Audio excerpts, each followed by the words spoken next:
এই জুমার দিনে আলোচ্য বিষয় হচ্ছে কুরবানির ফজিলত ও তার ইতিহাস। আমরা কিছুদিন পূর্বে আলোচনায় আপনাদের সম্মুখীন এই বিষয়টি স্পষ্ট করেছিলাম যে কুরবানি হচ্ছে আল্লাহর নবী নয়, বরঞ্চ ইব্রাহিম নবীর সুন্নাত।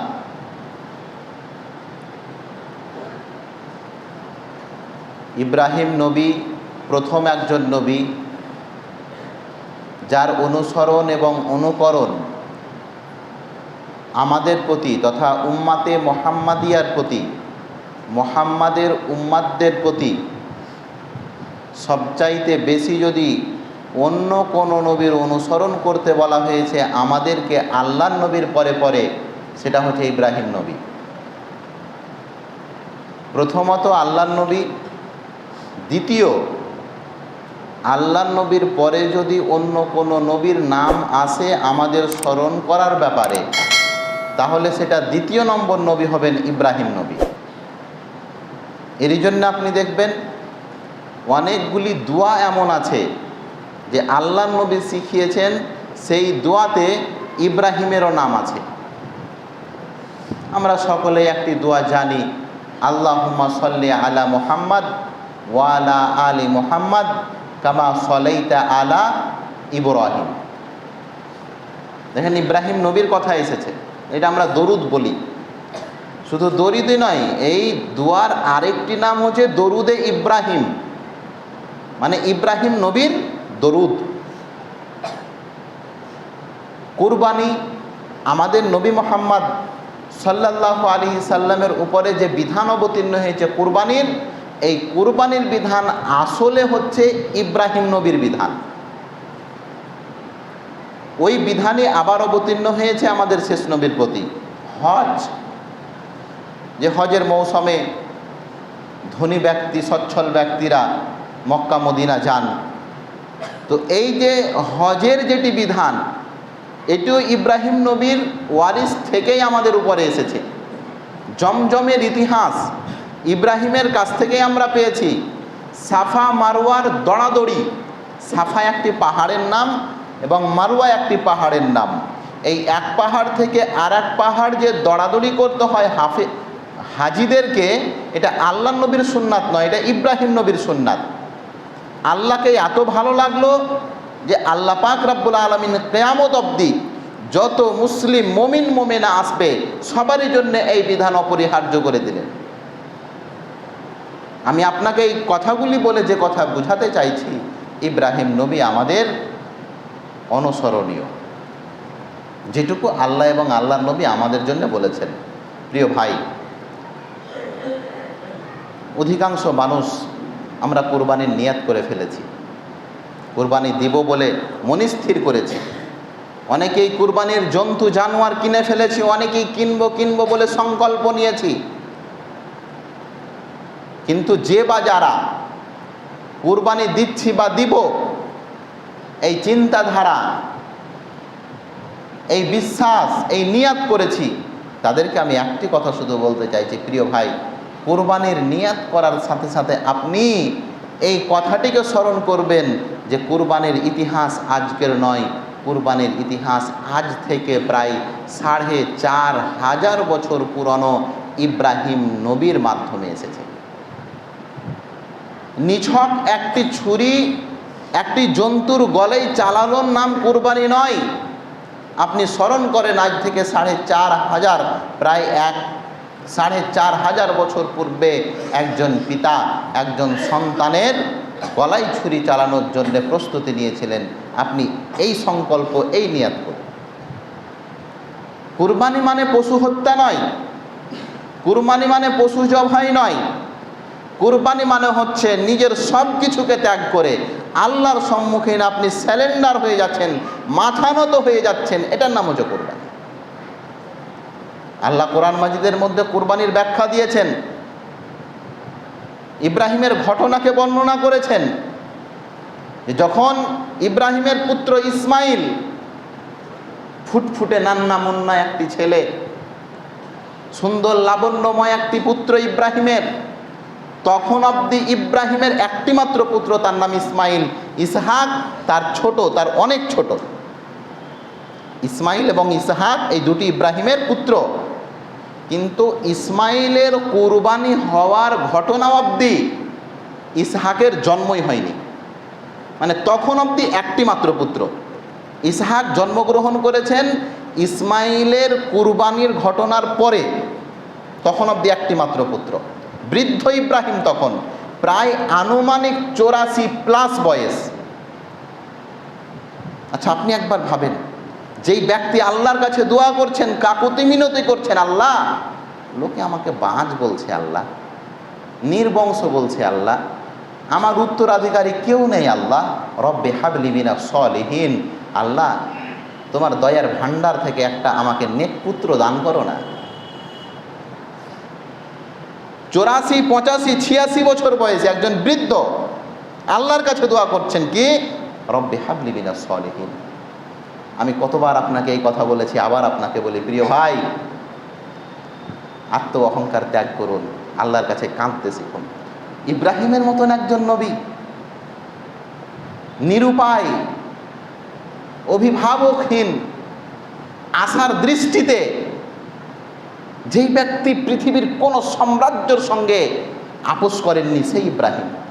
যে ইব্রাহিম নমরুদের শক্তিশালী সাম্রাজ্যকে উপেক্ষা করেছিলেন, যেই ইব্রাহিমের ঈমানকে দুর্বল করতে পারেনি পৃথিবীর কোনো ক্ষমতা, সেই ইব্রাহিম নিরুপায় হয়ে আল্লাহর কাছে ভিক্ষা চাইছেন, আল্লাহ রব্বে হাবলি মিনাস সলিহিন, আল্লাহ একটি নেককার পুত্র আমাকে দান করো, নেক সন্তান আমাকে দাও। আজকে আমাদের মধ্যে কি হয়েছে? কাঁদতে ভুলে গেছি আমরা। আপনি বলেন তো, শেষ কখন আপনি কেঁদেছেন? 2 বছর আগে যখন আব্বা মারা গেছিল মৌলভী সাহেব, তখন কেঁদেছিলাম। 5 বছর আগে যখন কোলের বেটাটা মারা গেল মৌলভী সাহেব, তখন ছটপট করে কেঁদেছিলাম। আরে আল্লাহর বান্দা, আপনার আব্বার, আপনার কলিজার ধন আপনার পুত্রের চাইতেও বেশি অধিকার রাখে আপনার আল্লাহ, যে আপনি তার জন্যে কাঁদবেন। আল্লাহর অধিকার পৃথিবীর প্রত্যেক ব্যক্তির চাইতেও পারে, মা বাবা আত্মীয় স্বজন, দুনিয়ায় এমনকি জীবনের চাইতেও। একদা উমর ইবনুল খাত্তাব, দ্বিতীয় খলিফা উমর, আল্লাহর নবীকে বলছেন, ইন্নী আহাব্বু ইল্লা লিনাফসি। আল্লাহর নবীকে লক্ষ্য করে বলছেন, আল্লাহর নবী, পৃথিবীর সবচাইতে বেশি ভালোবাসি আপনাকে, কিন্তু নিজের জানের চাইতে বেশি নয়। বেটা বেটি আত্মীয় স্বজন জমি জায়গা ডিহি ডব্বর সব কুরবানি চলে যাক, সব চাইতে বেশি ভালোবাসি আল্লাহর নবী কাকে? আপনাকে। ইল্লা লিনাফসিহি, কিন্তু আমি আমার চাইতে বেশি আপনাকে ভালোবাসি না। নবী মুহাম্মদ সাল্লাল্লাহু আলাইহি সাল্লাম বললেন, লা ইউমিনু আহাদুকুম হাত্তা আকুনা আহাব্বা ইলাইহি মিন ওয়ালিদিহি ওয়া ওয়ালাদিহি ওয়ান নাসি আজমাইন। উমারকে আল্লাহর নবী বললেন, এই উমার, তুমি আজকে আমাকে বলছো যে পৃথিবীর সবচাইতে বেশি তুমি মুহাম্মদকে ভালোবাসো, কিন্তু তোমার চাইতে বেশি নয়, নিজের চাইতে আমাকে বেশি ভালোবাসো না। এই উমার, শুনে রাখো, পৃথিবীতে তুমি মুমিন হতেই পারবে না, পৃথিবীতে তুমি মুমিন হতেই পারবে না যতক্ষণ অবধি তোমার স্ত্রী, তোমার সন্তান, তোমার আত্মীয় স্বজন, এমনকি নিজের নফস, নিজের জীবনের চাইতেও মুহাম্মদকে ভালোবেসে না বাঁচতে পারবে, তুমি মুমিন হতে পারবে না। শর্তহীনভাবে ভালোবাসতে হবে আল্লাহর নবীকে। যেখানে চলে এসেছে মুহাম্মাদের কথা, পৃথিবীর কোটি কোটি মানুষের কথা আমার পায়ের নিচে থাকবে, এটা হবে মুমিনদের ভাষণ, এটাই হবে মুমিনদের আকীদা এবং বিশ্বাস। আল্লাহর নবীর কথা চলে এসেছে, সহ্যের সীমানা লঙ্ঘন। আল্লাহর নবীর কথা চলে এসেছে, পৃথিবীতে কে কি বলেছে, কি হয়েছে না হয়েছে, কোনো কিছুরই পরোয়া থাকবে না। এর নাম হচ্ছে মুমিন, এর নাম হচ্ছে ঈমান। উমর রাদিয়াল্লাহু তাআলা আনহু বাড়িতেই আছেন, একজন দরজায় আওয়াজ দিচ্ছেন, উমর উমর উমর। উমর রাদিয়াল্লাহু তাআলা আনহু বেরিয়ে এলেন, কি খবর, আপনি কি বলছেন, এই সময়তে আপনি আমাকে ডাক দিয়েছেন কেন? তখন উমর রাদিয়াল্লাহু তাআলা আনহুকে ওই লোকটা, যে লোকটা উমরের দরজাতে ডাক দিছিল, উমরকে বলছেন, আল্লাহ নবীর কাছে গেলাম এই বিচারটা নিয়ে, তো আল্লাহ নবী এই এই এই ফাইসালা শোনালেন, আমি সন্তুষ্ট হলাম না, তো বিচারটা আপনি করে দেন তো। উমর রাদিয়াল্লাহু তাআলা আনহু বলেন, আচ্ছা ঠিক আছে, বিচার যখন আল্লাহর নবীর পছন্দ হয়নি, তো আমার বিচার তো আর হাতে হবে না, তালোয়ার দিয়ে হবে। আল্লাহর নবীর কথার উপরে কথা বলার সাহস রাখেননি উমর রাদিয়াল্লাহু তাআলা আনহুর মতো ব্যক্তিত্ব, যেই উমরের ব্যক্তিত্বকে বুখারীর রিওয়ায়াত এসেছে আল্লাহর নবী বলছেন উমরের সম্মান হচ্ছে সেই রকম যেই রাস্তা দিয়ে উমর যায় ওই রাস্তা দিয়ে আর শয়তান ইবলিস যায় না। আপনি ভাবতে পারেন গো, কাছে ঘিসা তো দূরের কথা, এই রাস্তা দিয়ে ইবলিস যায় না, যাতায়াত করে না ইবলিস। কেন যাতায়াত করে না? কেন আনাগোনা নেই এই রাস্তাতে ইবলিসের? কারণ এই রাস্তাতে যাতায়াত করেন, আনাগোনা আসা যাওয়া আছে উমারের এই জন্যে। আর তুমি তো বাড়িতে ইবলিসকে খাও দাও পান করাও, ইবলিস দূরে কি খুঁজতে যাবেন? বাড়িতে যাকে খেতে দিয়েছেন দেখেন একবার খোঁজ নিয়ে, সেটাই তো মনে হয় ইবলিসের সম্পর্কিত হয়ে আছে, হয়ে নাই? দিন রাত 24 ঘন্টা বাড়িতে গান বাজছে। এই গান বাজা কাদের উদাহরণ? স্পষ্ট আল্লাহ বলেছেন, গান বাজনা, মিউজিক, বাদ্যযন্ত্র, এই সমস্ত কিছু শয়তানের একটা প্রোপাগান্ডা। এর মাধ্যমে শয়তান চায় আপনাকে কি করবে? আল্লাহর পথ থেকে দূরে সরাবে। লিইউযিল্লুকা আন সাবিলিল্লাহ, আল্লাহর পথ থেকে আপনাকে দূরে সরাবে। তো আপনাকে দেখে শয়তান তো দূরে পালাতো দূরের কথা, ও তো বন্ধু মনে করে আপনাকে। আল্লাহ মাফ করুন। প্রিয় ভাই, একবার স্মরণ করেন সেই দিন। কুরবানি মানে খাসিকে কাঁঠালের পাত খাওয়া নয়, কুরবানি মানে খাসিকে জাজেরা আর ভুট্টা খাওয়া নয়। কুরবানি হচ্ছে নিজের সমস্ত পাপগুলিকে, মনের মধ্যে যে শয়তানকে আপনি লালন পালন করছেন, খাওয়াচ্ছেন, পড়াচ্ছেন, রুজি রুটির দায়িত্ব নিয়েছেন, তার গলায় ছুরি চালান, এটার নাম হচ্ছে কুরবানি। এটাই তো দিয়েছিলেন ইব্রাহিম। কি পরীক্ষা না নিলেন ইব্রাহিমকে? বুখারী রিওয়ায়াত এসেছে 3364 নম্বর হাদিস বুখারীতে। আব্দুল্লাহ বিন আব্বাস রাদিয়াল্লাহু তাআলা আনহু হাদিসটি বর্ণনা করছেন। তিনি বলছেন, খলিলুল্লাহ, আল্লাহর বন্ধু ইব্রাহিম একটা পানির পুটলি নিয়েছেন, পানির পুটলি আর প্যাকেটে কিছু খেজুর, এই দুটি মাত্র খাবার জিনিস নিয়েছেন হাতে। সঙ্গে আছেন প্রিয়তমা স্ত্রী হাজেরা এবং কলিজার টুকরা পুত্র ইসমাইল। রেওয়ায়েতে রয়েছে যে ওই সময় হাজেরা নিজের পুত্রকে দুধ পান করাতেন। নিজের পুত্র ইসমাইলকে হাজেরা কি করতেন? দুধ পান করাতেন। প্রশ্ন আপনার কাছে, এইবার বলেন যে ইসমাইলের বয়সটা কত হতে পারে? মা যদি বলে যে আমি আমার ছেলেকে দুধ পান করিয়েছি ওই বয়সে, আনুমানিক বয়সটা আপনারা বের করতে পারবেন না? খুব বেশি হতে গেলে 3 বছর প্লাস যাবে না এই ছেলের বয়স, কারণ 3 বছর অবধি কোনো মা ছেলেকে দুধ পান করায় না। একটি দুধের বাচ্চা ইসমাইল, অর্ধাঙ্গিনী হাজেরা, বৃদ্ধ ইব্রাহিম আলাইহিস সালাম, অসহায় দৃষ্টি, কিচ্ছু করার নেই, আল্লাহর আদেশ। অনুর্বর এলাকা, নিঃসঙ্গ একটি জায়গা, যেখানে কোনো মানুষ নেই, কোনো জীবজন্তু নেই, কোনো খাবার দাবারের ব্যবস্থা নেই, পানি নেই, গাছপালা নেই, কিছুই নেই, বিরান ভূমি।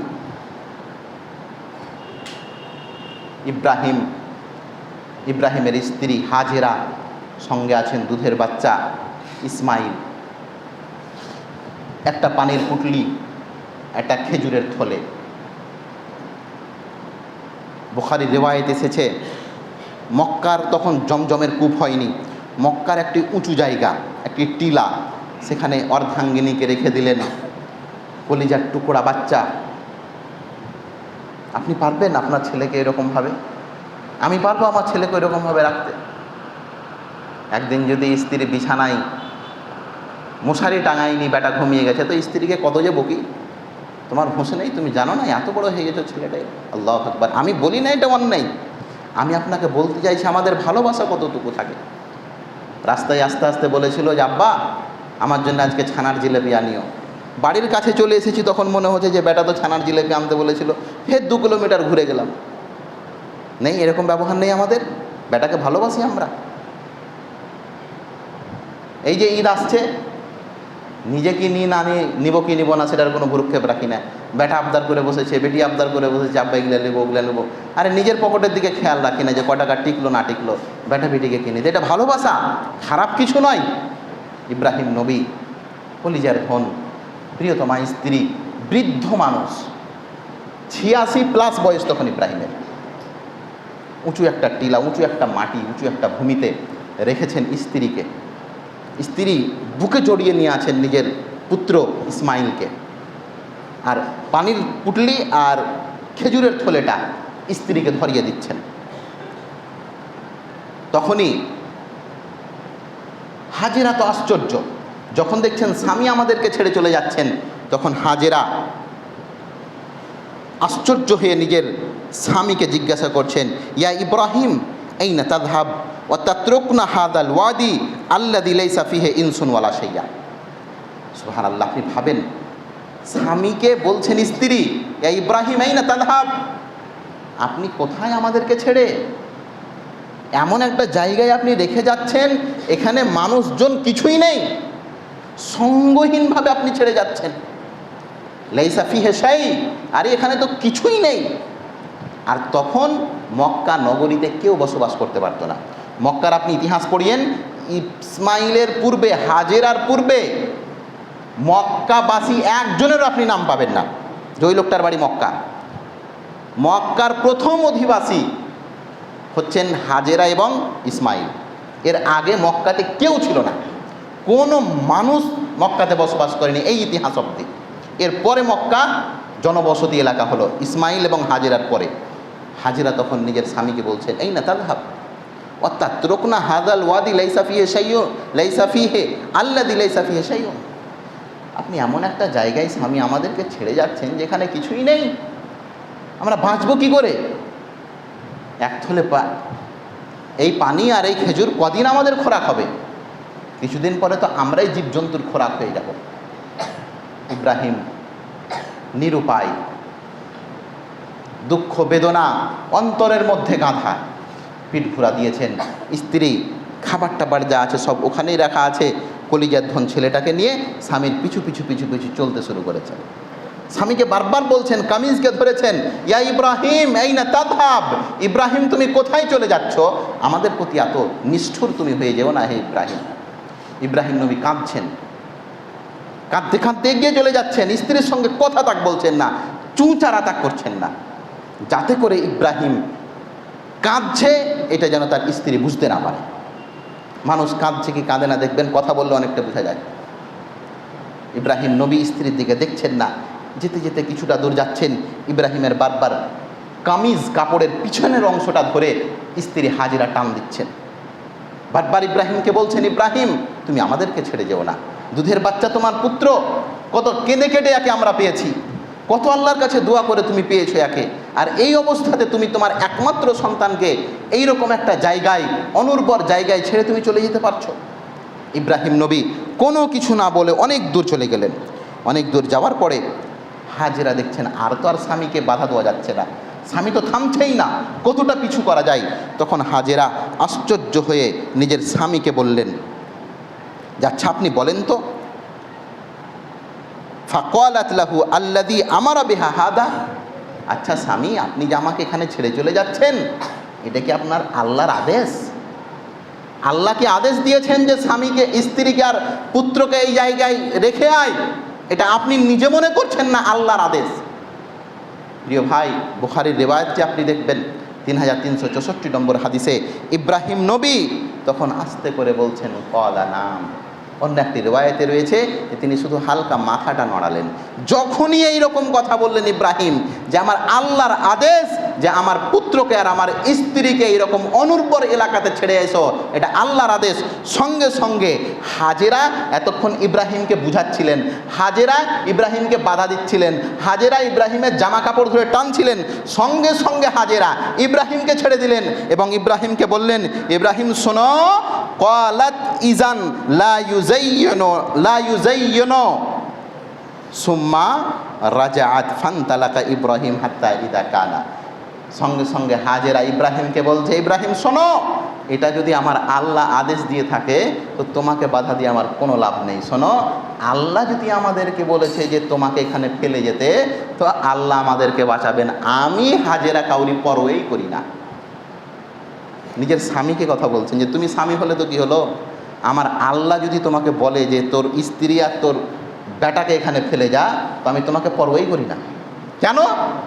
আল্লাহ যদি বলেছেন এখানে ছেড়ে আয়, তো আমার জন্য অভিভাবককে আল্লাহ। ভাই, এটার নামই তো স্ত্রী। খালি একদিন পচা আলুলিয়া বাড়ি যান, হাট করে দেখেন আপনার অবস্থা কি। বেগুন আপনি চিনে কিনেছেন, তারপরও বেগুন আলা ডুপ্লিকেটি করে কানা বেগুন দিয়ে দিয়েছে, খালি বাড়ি নিয়ে যান। খালি পরস্পর 2টা দিন 12টার সময় হাট করে বাড়িতে দেন, যে দেখেন আপনাকে যদি মাগরিবের সময় না খাওয়াই কি বলে রাখলাম। এমনি আল্লাহ পাক রব্বুল আলামিন এদের উপরে কোরআনে জায়গা দেননি এদের ঘটনাকে। একজন স্ত্রী স্বামীকে বলছেন, ইব্রাহিম তুমি যাও। আমি তো এতক্ষণ বুঝিনি ঘটনা যে এরকম। আরে আল্লাহ যদি বলেছে তুমি কে হে, তুমি যাও। আল্লাহ নষ্ট করবেন না আমাদেরকে। আর আপনারা দেখলেন, এই যে আপনাদেরকে এত রকম ঘটনা বললাম, জমজম কূপ, কত দামি পানি বলেন তো জমজমের। হাজিরা কেনা চায় ওখান থেকে বেশি বেশি করে নিয়ে আসি। ও তো সৌদি সরকারের একটা সিস্টেম যে বেশি নিতে দেয় না। হজ করে আসে শুনি, তখন কোথায় একটু দেয়, ওটাই কত যে খুশি হয়ে খায়। জমজমের পানি খেয়েছি রে, খাই না? পুরো পৃথিবীতে জমজমের পানিকে মর্যাদা দিয়েছেন। শুধু জমজমের পানিকে মর্যাদাই নয়, আল্লাহ রসুলের মোবারক জুবানে এই জমজমের প্রসিদ্ধতা বর্ণনা করা হয়েছে। তার নাম হচ্ছে জমজম। আর এই জমজমের ইতিহাস হচ্ছে আল্লাহর জন্য কোরবানি দিয়েছিলেন হাজেরা এবং ইসমাইল। তার মাধ্যমে এই পৃথিবীর মানুষেরা জমজমের মতন একটি বিশুদ্ধ আল্লাহর বরকতময় পানি খোঁজ পেয়েছে, দেখতে পেয়েছে। কে অনুসন্ধান করলো, কার কারণে জমজম কূপ তৈরি হলো? ইব্রাহিমের জন্যে না, ও তো হাজেরার কুরবানির জন্যে, ইসমাইলের ত্যাগের জন্যে আল্লাহ পাক রব্বুল আলামিন দিলেন। ঘটনা বর্ণনা করা হয় না? বুক শুকিয়ে গেছে হাজেরার, ছেলেকে কি খাওয়াবে? কিছু পানি আর কিছু খেজুর কয়দিন যাবে? কয়েকদিনে খাবার শেষ হয়ে গেছে। খাবার শেষ হয়ে যাওয়ার কারণে বুক শুকিয়ে গেছে। বাচ্চাকে কি পান করাবে? বাচ্চা খাবার জন্যে কাকুতি মিনতি চিল্লাচ্ছে, কাঁদছে। বাচ্চা তো আর ঘটনা বুঝছে না। প্রিয়ময়ী মা, মমতাময়ী মা এদিক ওদিক ছুটাছুটি করছেন। আল্লাহকে এত পছন্দ হলো হাজেরার এই ছুটাছুটি, আল্লাহকে এত ভালো লাগলো হাজেরার এই ছুটাছুটি। আল্লাহ 7 আসমান থেকে বললেন, হাজেরা ছুটাছুটি শুধু তুমি করেছো, কিন্তু তোমার ছুটাছুটি আমাকে এত ভালো লেগেছে, কিয়ামত অবধি যতজন আসবে মক্কা মদিনা হজের উদ্দেশ্যে সবাইকে আমি ছুটাছুটি করতে বাধ্য করব, যেটার নাম সাফা মারওয়ার সফর। আপনি পারেন না, কোমর উঠে না। মৌলভী সাহেব 70 বছরে হজ করতে গেছেন, তারপরেও আপনি দেখবেন সাফা মারওয়া না দৌড়লে হবে না। তুই দৌড়তে পারিস না, তুই গাড়িতে করে যা, কিন্তু তোকে যেতে হবে। এটাই তো ভাই আল্লাহর জন্য কোরবানি, এটাই তো ত্যাগ। আল্লাহ পাক রব্বুল আলামিন এই পরীক্ষার মধ্যে ফেললেন ইব্রাহিম নবীকে। তারপরেও কি তিনি মানসিকভাবে ভেঙে পড়েছিলেন? কেউ নয়। স্বামীও ভেঙে পড়েননি, স্ত্রীও ভেঙে পড়েননি। বুখারীর সেই রেওয়ায়েতটাতে এসেছে, স্ত্রীকে যখন এ কথা বললেন, স্ত্রী আর স্বামীকে পরোয়া করলেন না। আপনি যান, আমি দেখে নেব আমার জিনিস। স্বামী ওখানে, ইব্রাহিম আলাইহিস সালাম কিছুটা হাঁটতে হাঁটতে গেলেন, কিন্তু ইব্রাহিম তো কাঁদছেন। ইব্রাহিম কি করছেন? কাঁদছেন। ইব্রাহিম নবী যখন কিছু দূর চলে গেলেন, কিছু দূর যেয়ে যখন পিঠ ঘুরা দিয়েছেন, দেখছেন না, স্ত্রীকেও দেখতে পাওয়া যাচ্ছে না, কলিজার ধন দুধের বাচ্চা ইসমাইলকেও দেখতে পাচ্ছেন না। তিনি অঝোর জন্যে চিল্লে চিল্লে কাঁদলেন। হাদিস এসেছে, বুকের মধ্যে কাঁদনা এতক্ষণ বাইধে রাখা ছিল, কিন্তু কতক্ষণ চিলিয়ে চিলিয়ে কাঁদছেন। আর কাঁদতে কাঁদতে ইব্রাহিম আল্লাহর কাছে দোয়া করছেন, ফাকালা রব্বানা ইন্নী আসকানতু মিন যুররিয়াতি বিওয়াদিন গায়রি জি জারইন। আল্লাহকে কাঁদতে কাঁদতে দোয়া করছেন, হে আল্লাহ, আমার স্ত্রী আর আমার ছেলেকে একমাত্র তোমার ভরসায় রেখে এলাম। আল্লাহ, কে আছে ওখানে? কে দেখবে ওদের খাবার দাবারের ব্যবস্থা? কে করবে? আল্লাহ, হে আল্লাহ, নিশ্চয়ই তুমি জানো আমার নিয়তে কি আছে। একমাত্র তোমার কারণে আমার স্ত্রী এবং আমার পুত্রকে এইরকম গায়রে জি ওয়াদি নিঃসঙ্গভাবে আমি ছেড়ে চলে এলাম। হে আল্লাহ, তুমি আমার স্ত্রী এবং আমার ছেলের হেফাজত করিও, তাদের তুমি ওয়ারিস হয়ে যেও, তাদের সমস্ত ভরণ পোষণের দায়িত্ব হে আল্লাহ তোমার। হে আল্লাহ, এমন একটা জায়গায় ছেড়ে এলাম যেখানে কিছুই নেই, একমাত্র তুমি ছাড়া। আমরা সবাই জানি ইব্রাহিম এবং ইসমাইল না খেয়ে আল্লাহ তাদেরকে মারেননি। আর একটা কথা এখানে মনে এলো আপনাকে বলি, আল্লাহ পাক রাব্বুল আলামিন তাদের খাবারের জন্য সর্বের প্রথম কি তৈরি করেছিলেন জানেন? ইব্রাহিম এবং হাজেরা এবং ইসমাইলের জন্যে। হাজেরা এবং ইসমাইলকে তো ইব্রাহিম ছেড়ে চলে এলেন। সর্বের প্রথম যেটা খাবার জিনিস আল্লাহর পক্ষ থেকে এসেছিল সেটা হচ্ছে জমজম। সেটা কি? জমজম। তার আগে কিছুই ছিল না ওখানে। জমজম কূপ তৈরি হলো, তারপরে আস্তে আস্তে যেটা ঘটনা ঘটলো তারপরে। আপনি কি জানেন? আচ্ছা আপনি বলেন তো, যদি আপনাকে শুধু পানি দেওয়া হয় তাহলে আপনি বেঁচে থাকতে পারবেন? আপনি তো পারবেন না। আর পারলেও কদিন পারবেন? পানি খেয়ে তৃষ্ণা মিটে, ক্ষুধা মিটে না। পানি পান করে কি হয়? তৃষ্ণাটা মিটবে, কিন্তু পেট যে ভরে যাবে, খাবার লাগবে না, এটা হয় না।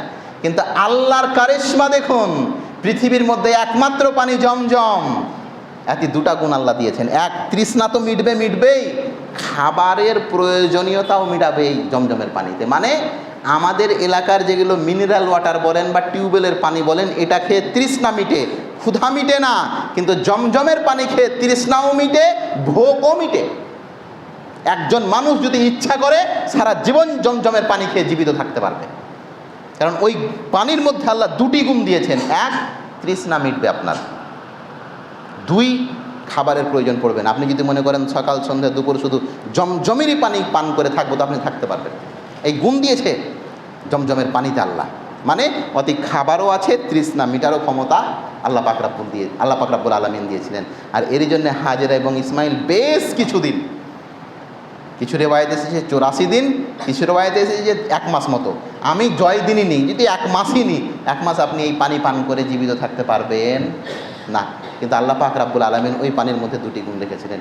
হে প্রিয় ভাই, এরই নাম হচ্ছে কুরবানি, এরই নাম হচ্ছে ত্যাগ। কুরবানিতে আপনার কাছে আল্লাহ ত্যাগ চাই, আল্লাহর কাছে আপনার জন্তু চাই না। এরই জন্য তো আল্লাহ সূরা হাজ সূরা নম্বর 22 আয়াত নম্বর 37-এর মধ্যে আল্লাহ স্পষ্টভাবে কুরবানির ব্যাপারে ঘোষণা দিয়েছেন। আল্লাহ বলছেন, নেই লাইয়ানাল্লাহা লুহুমুহা ওয়ালা দিমাউহা ওয়ালাকিন ইয়ানাল্লাহু তাকওয়া মিনকুম। এই দুনিয়ার মানুষ শোনো, তোমরা যে কুরবানি করো, খাসি করো, গরু করো, উট করো, যা কিছু কুরবানি করো না কেন, কুরবানির রক্ত, কুরবানির মাংস, কুরবানির হাড্ডি কোনো কিছুই আল্লাহর কাছে পৌঁছায় না। তাহলে আল্লাহকে দিলেন আপনি কি? আল্লাহকে যেটা দিলেন সেটা কতটা আল্লাহর ভয়ে আপনি ছুরি চালিয়েছেন। সবাই এর ব্যাখ্যা জানি, সবাই আমরা জানি যে কুরবানি করি, মাংস খাই আর খিলাই। এরকম হয় না? মাংস কি করি? খাই এবং খিলাই।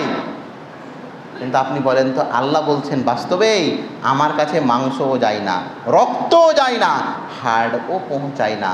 তাহলে আসে কি?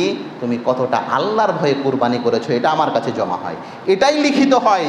আপনার খাসির দাম 10,000 টাকা না 10 লাখ টাকা, এটা বড় বিষয় নয়। আপনি কুরবানিতে খরচ করেছেন 10,000 না 10 কোটি, এটা বড় বিষয় নয়। বিষয় হচ্ছে কুরবানি জয় টাকায় আপনি দেন না কেন, একমাত্র আল্লাহকে সন্তুষ্ট করার জন্য দিয়েছি। কুরবানি জয় টাকায় খরচ করেন না কেন, একমাত্র আল্লাহকে রাজি করার জন্য দিয়েছি। কুরবানিতে আমার লৌকিকতা ছিল না, লোক দেখানো ছিল না, মানুষ বাহুব্বা দিবে এর জন্য ছিল না। য টাকা দিয়েছেন আপনি, তই টাকায় আল্লাহর কাছে কবুল হবে। যদি খাসি এবং বকরি, যদি পশু জন্তু দেখে আল্লাহ কুরবানি কবুল করতেন, তাহলে গরিবদের খাসি বকরি যা ছিল সব পড়েই থাকতো। কোটি কোটি লোক আলাদের ওই 1 লাখ 2 লাখ 3 লাখ টাকা দিয়ে দুম্বা সব কুরবানি কবুল হয়ে যেত। কিন্তু বিষয়টা সেরকম নয়। প্রিয় ভাই, কুরবানির জন্য আমি আপনাকে কয়েকটা পরামর্শ দিই, শোনেন। বিন্দু পরিমাণ কুরবানির জন্তু নিয়ে অহংকার করবেন না। অহংকার মানে আমি এটা বলি না যে কিছু খাচ্ছে না, খেয়েছে ভালো, এগুলা প্রশংসা করা যাবে না। করবেন, আমার খাসিটা খুব ভালো গো, না, এগুলো করবেন, এটা অহংকার নয়। কিন্তু এই গর্ব নয় 50,000 টাকা দিয়ে খাসি নিয়েছে এইবার, এটা কেন আপনি বললেন? আপনি বলেন একটা খাসি নিয়েছে, এই কথা বলায় আপনি কি বুঝাতে চাইলেন? আপনি বলেন যে না আলহামদুলিল্লাহ খাসিটা ভালো, খাসিটা খাচ্ছে ভালো, এগুলো গুণ বলা যায়। অসুস্থ হচ্ছে আপনি ট্রিটমেন্ট করানো যায়, সেগুলো ভিন্ন ব্যাপার। মনে রাখবেন, কুরবানির মাংস, কুরবানির হাড্ডি, এগুলো কোনো কিছু আল্লাহর কাছে পৌঁছায় না। অন্তরে আপনার কি আছে এটা আল্লাহর কাছে পৌঁছায়। বিহাইকে দেখাবো এর জন্য জোড়া জোড়া কুরবানি, বিহাইয়ের দুটা কুরবানি আর আমরা একটা কুরবানি, নাক কি থাকবে? বেটিকে তো কথা শুনতে হবে। শ্বশুর বাড়ি গিয়ে যদি গরু কুরবানি দিই, তারই জন্য কি করেছি, ছোট হলে হবে একটা কোনো রকম করে, বিনা হাড্ডি বিনা মাংস লাগা একটা খাসি দিয়েছি কোনো রকম করে। না, এটা পছন্দনীয় জিনিস নয়। আপনি সমর্থ অনুযায়ী আপনি কুরবানি করবেন, সেটা ভিন্ন ব্যাপার। আল্লাহকে সন্তুষ্ট করার জন্যে আলোচনার শেষ কথা বলি, প্রিয় ভাই, কুরবানির ইতিহাসটা একবার দেখেন না। ইব্রাহিমের পুত্র এই ইসমাইল, যাকে রেখে এলেন কোথায়? মক্কা নগরীতে। তার বয়স যখন 13 কিংবা 14, ইব্রাহিম নবী স্বপ্নে দেখছেন যে আমি আমার পুত্রকে কুরবানি করছি। মুফাসসিরিনে কেরাম বলছেন, বিশেষ করে ইমাম ইবনে কাসির রাহিমাহুল্লাহ, যে তিনি স্বপ্নটা একাধিকবার দেখেছিলেন, একবার নয় একাধিকবার। তিনি প্রথমে ভাবলেন যে এই স্বপ্নের কী ব্যাখ্যা হতে পারে। অনেক রকম কলা কৌশল করে অবলম্বন করে তিনি তখন নিজের পুত্র ইসমাইলের পরামর্শ নিলেন যে আব্বুজান, বেটা, বারবার আমি এই স্বপ্নটা কেন দেখছি যে তোমাকে কুরবানি করছি, কি ব্যাপার? এখান থেকে একটা কথা শোনেন, বাপদেরকে বলছি, বাপদেরকে, গার্জেনদেরকে ভালো করে শুনবেন কান খুলে। বাপ যারা, বেটা বেটি যদি লায়েক হয় কোনো কাজ করার জন্যে, পারিবারিক কোনো কাজ করার জন্যে, ওই বেটা বেটির পরামর্শ নেবেন। জমি জায়গা বিক্রি করছেন আপনি, বড় সমস্যায় পড়েছেন আপনি, বেচতে হবে। আপনি হুট করে বেচে দিলেন, বড় বেটার কোনো খবর নেই, উমুকের কোনো খবর নেই। দেখবেন বেটা যেদিন জানতে পারবে তার মন খারাপ হবে। বেটাকে নিয়েই পরামর্শ করেন না যে দেখলে ধার দেনা খুব হয়ে গেছে, কোমর সোজা করতে পারি না, ব্যবসায় লস হয়ে গেছে, কি করা যায়? আপনি যেটা বলছেন সেটাই করবেন, কিন্তু শুধু তাদেরকে নিয়ে একটু পরামর্শ করবেন। আর একজন নবী নিজের বেটাকে নিয়ে পরামর্শ করছেন। ইব্রাহিম নবী নিজের পুত্রকে বলছেন, আমি স্বপ্নে দেখছি বেটা এইরকম, বলো তো কি করা যায়? ইব্রাহিম নবী নিজের পুত্রকে বলছেন, ইন্নী আরাফিল মানাম আন্নী তাদবাহুকা ফানজুর মা বা তারা। পুত্র, আমি স্বপ্নে দেখছি তোমাকে জবাই করছি, বলো তো এর মানে মতলব কি হতে পারে, কেমন বিষয়টা আমি কিছু বুঝতে পারি না। সঙ্গে সঙ্গে পিতাকে তিনার পুত্র ইসমাইল বলছেন, ক্বালা ইয়া আবাতিফ আল মা তুমারুন সাতাজুদুনি ইনশাআল্লাহু মিনাস সাবিরিন। আব্বুজান, আপনি যেটা দেখেছেন সেটা ঠিকই দেখেছেন। কেন? আপনি তো নবী, আর নবীরা কোনো দিন মিথ্যা স্বপ্ন দেখেন না। এখান থেকেও আর একটা কথা আপনি শোনেন। এইবার ছেলেদেরকে বলছি, এতক্ষণ বাপকে বললাম যে পরামর্শ করবেন, ছেলেদেরকে বলছি, বাপের মাথা যেন হেঁট না হয়, নিচু না হয়, এই রকমই পরামর্শ দিবেন। নিজের যদি ক্ষতিও হয় তবুও ভালো। এই শিক্ষাটাই আছে এখানে। দেখেন, বাপকে পরামর্শ দিছে বেটা যে আব্বা, আপনি যেটা স্বপ্ন দেখেছেন সেটা সত্যি, কারণ তো আপনি তো নবী, আপনি তো মিথ্যা স্বপ্ন দেখবেন না। তো আপনি যেটা স্বপ্ন দেখেছেন সেটা করেন। আচ্ছা বলেন তো, বাপ যেটা স্বপ্ন দেখেছে সেটা যদি করে, তো যে পরামর্শ দিয়ে তার জান যাবে না? বেটার তো জান যাবে। তো নিজের জান যাচ্ছে তবু ভালো, বাপকে কি করছেন, নেই পরামর্শটা দিচ্ছেন। এই রকমটা না হয় যে ভাই তোমাকে নিয়ে তোমার বাপ পরামর্শতে বসেছে, তখন তুমি এই ফতোয়া দিয়ে দিয়েছো, তুমি এই যুক্তি আর পরামর্শ দিচ্ছ। আব্বা, বহিনেরা তো সব পরের বেটি পরের বাড়ির চলে গেছে, ওরাকে আর ওই সদরখানটা কী করে দেবে, ওরা কই বাগবানার হাটগালা, বাগবাড়ার মাঠার দিয়ার গাড়া দিয়ে দাও, আমরা কই সদরখানটা দিয়ে দাও। এই পরামর্শ দিচ্ছেন না আপনারা? না, নেই পরামর্শ দিবেন, পরামর্শতে সহযোগিতা করবেন। শুধু বাপকে নয়, বন্ধুও যদি কোনো দিন আপনার কাছে পরামর্শ নেই, বুঝতে পারছি না কি হয়, আপনি যতটুকু বুঝতে পারবেন যে এটাই আর জন্যে করলেন, ভুল ঠিক ওটা আল্লাহ জানে। কোনো মানুষের জন্য 100% ভালো পরামর্শ দিতে পারবে না, কিন্তু আপনার মনের মধ্যে ম্যাক্সিমাম যেটা মনে হবে এটাই আর জন্যে ভালো, আপনি ওই পরামর্শটা দেবেন। এখানে কোনো এমন অন্তরের মধ্যে রাখবেন না। 2-3 খুতবার আগে বলেছিলাম না যে 3 ধরনের মানুষের সঙ্গে আপনি পরামর্শ করবেন না। ওই 3 ধরনের মধ্যে এক ধরনের মানুষ ছিল, কি বলেন তো, স্বার্থপর, যারা নিজের লাভ বুঝে, এরকম লোকের সঙ্গে পরামর্শ করবেন না। বাপ যদি পরামর্শ চাই, আপনি ম্যাক্সিমাম সর্বোচ্চ ওই পরামর্শ দেবেন যেটা আপনার বাবার জন্য ভালো।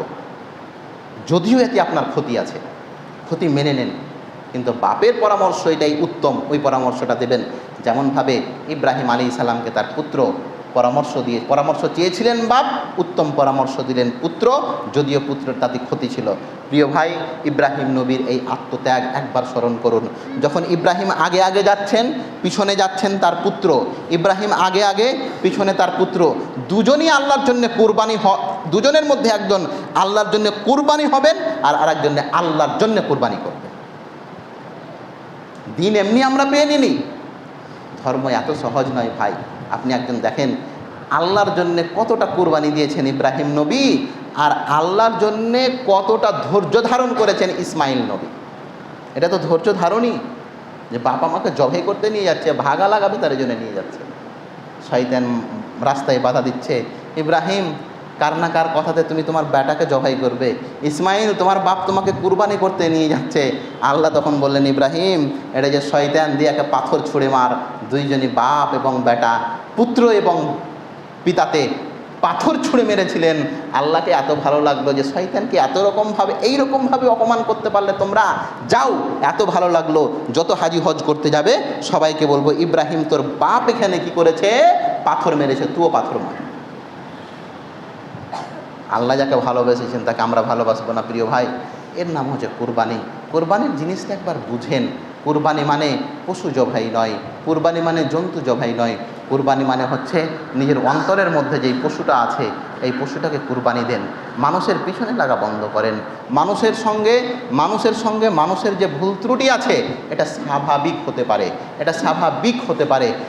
এক হাতের আঙুল যদি সমান বরাবর না হতে পারে তাহলে পুরো পৃথিবীতে মানুষ একত্রিতভাবে একরকম কি করে হতে পারে? কেউ একটু ভালো হবে, কেউ একটু খারাপ হবে, কিন্তু আপনাকে সব দিক দেখেই চলতে হবে। কোনো মানুষের খারাপই আপনি এই দুনিয়ায় চাইেন না, না হলে দেখবেন আল্লাহ পাক রব্বুল আলামিন আপনার কোনো খারাপই করে দেবেন। আল্লাহ যেন আমাদের সকলকে এই বিপদ থেকে বাঁচান এবং আল্লাহর জন্যে, একমাত্র আল্লাহকে সন্তুষ্ট করার জন্যে, একমাত্র আল্লাহর জন্যে কুরবানি করার আল্লাহ যেন তৌফিক দান করেন। আমিন। ওয়া আখিরু দাওয়ানা আলহামদুলিল্লাহ।